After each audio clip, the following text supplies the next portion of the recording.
into your account £50,000. That's it. It doesn't print any money, doesn't mint any coins, it doesn't move any precious metal a single sodding inch. It just types into your account £50,000. From that moment, you are paying interest on £50,000 that has never, does not, and will never exist. And to get that non-existent £50,000, you have to sign over wealth that does exist. Your house, your car, your business, your land. And if you don't pay back through circumstances none of your creation, not just the principal but the interest on the loan, then they get your land and wealth that does exist and your house because you've not paid back money that doesn't exist. That is how the money system works. Because of this, the same force that I've been talking about has controlled the banking system, the pyramid within pyramid, and they've controlled the political system, and therefore laws have been passed. The fractional reserve lending is one name for them, that allows banks to lend at least, and it is at least when you follow the trail, 10 times what it has on deposit. So every time you put £1 in a bank, it can lend 10 it doesn't have to someone else. And once it's given you the £50,000, you then might go and put that £50,000 in another bank. The other bank now has the right to lend 10 times the £50,000 you've just got from this bank. And this is how it all works.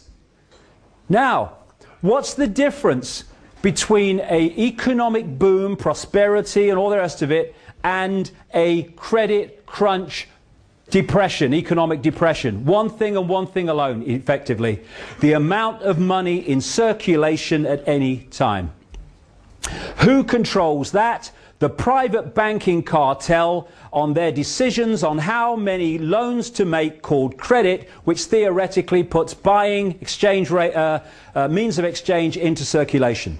The more they loan money, the more money is circulating, the more money there is to buy things, the more things need making, everything starts to expand. People tend to get in more debt when they are in a boom because they're confident, they've got lots of orders at the company, the job's strong, so we'll have 2 holidays, we'll have a bigger house, we'll have another car or a bigger car. That, in the banking system, and this scam's been played for centuries, and what economic correspondents earning a ridiculous amount of money, whatever they pay them, it's too much, they call this the economic cycle, as if it's some natural phenomenon. What happens is, fishing rod out. The banking cartel keeps interest rates low, enticing more people in, makes loads of loans, reduces the criteria by which they will give a loan, lots of money in circulation, people in more debt. And here's the point.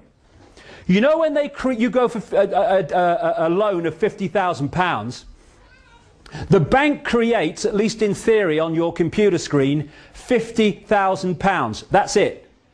But you're not paying back £50,000, you're paying back £50,000 plus interest. The interest on the £50,000 has not been created, it never is. Therefore, by design, there is never ever enough money in circulation to pay back all the principal and interest on the loans outstanding. Bankruptcy, losing your home, is built in on purpose. So, out goes the fishing line, and then it starts being reeled in. They create an excuse for a credit crunch or a problem, and so what do the banks do? Coordinated through this system of pyramids within pyramids, they start taking money out of circulation.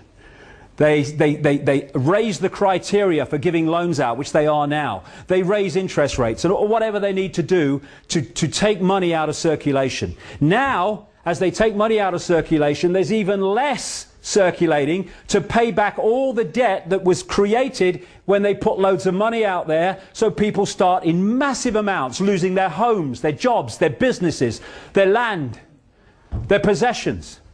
And so we move over to the depression, the downturn, the recession, and they then start trawling from the people the wealth that does exist, because there's not enough money in circulation, nothing to do with them, they can't pay the non-existent money back. And this economic cycle has been played for centuries, and it has sucked out of the people the real wealth into the hands of the few. And that is such a fundamental part of Big Brother, because it's a fundamental part of human control. Are you listening, David Bloody Davis?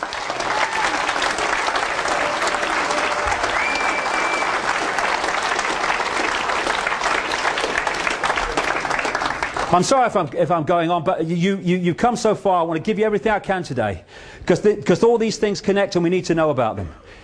If you want a world government which controls everyone on the planet, what do you need more than anything else? You need laws that everyone on the planet has to obey. You need international law. My goodness me, all the time. International law. Good evening. International law. Here's the news. International law. International law. That is the creation of the laws that the world government is intended to introduce. Because international law will be how that controls the lives of everyone. And if you go against international law, that's why the World Army is there to intervene. International law. International law. Global warming. The carbon con. This is a cracker. This is a cracker. You won't hear David Davis and Shami Chakramarty talk about this. In fact, you'll hear them talk about the opposite. I talked earlier about this network, and one of that network is called the Club of Rome, set up in 1968. People like Henry Kissinger, by the way, Henry Kissinger, massively part of this over the decades, is involved in all of them. And he's involved in the Club of Rome, and it connects into the Rockefellers and all the people I've been talking about. And its job has been to manipulate the environmental movement. In 1991, its founder, the founder of the Club of Rome, Pecci, was quoted as saying in a Club of Rome document, as saying that when they were looking at how to, in effect, do this manipulation, he said, in searching for a new enemy to unite us, we came up with the idea that pollution, the threat of global warming, water shortages, famine and the like would fit the bill. Here's another member of the Club of Rome.